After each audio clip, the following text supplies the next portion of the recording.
get 10% interest, which is like credit card interest on a house, by the way. But we're just doing it to illustrate. Economics are hard.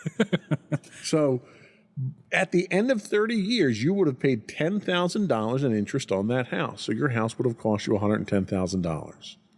That's it. The amount of interest that you're going to pay on that house is calculated the day that you get your loan. And it's a fixed amount. They amortize it over the course of the loan. And for the first 15 years, the majority of what you pay is going towards interest on that house, so the bank gets their money back. The bank is guaranteed to get their money back. After 15 years, the majority of the money is principal on the loan until you pay the loan off. By the time you get to the last 5 years on the loan, you're paying almost nothing in interest because the interest has already been paid back. But it's a fixed amount. If they structured student loans the same way, rather than charging you compound interest, like a credit card, this problem would go away tomorrow. You would take out a $100,000 loan from the bank for your student loans.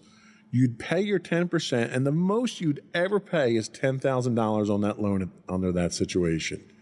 And the problem of never-ending payments doesn't come into play. The problem of paying $100,000 more than the $100,000 that you were charged for your education goes out the window. That's what they should be concentrating on. They shouldn't be concentrating on trying to give you $10,000 towards your loan. That's not going to solve the problem.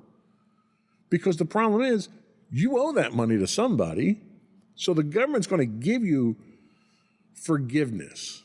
Well, the government has to pay that somewhere. So where's the government? The government's not a for-profit organization, right? They don't sell, lemonade. They don't have a lemonade stand somewhere where they're making money. The money comes from the taxpayers. Right. So their entire income is us. So if you're not paying your loan, someone's paying it, and it's the rest of the American taxpayer. And that's why it's very difficult to convince somebody who doesn't have student debt to pay for somebody who has student debt. What they should be doing is they should be changing the way the student loans are structured.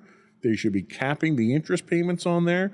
They should be capping how opportunistic these loans are. And how easy they are to get. Yes. If you did that, you could solve this problem. Until then, you're shining a turd here trying to make something pretty out of it. Now, I will put on my tinfoil hat here.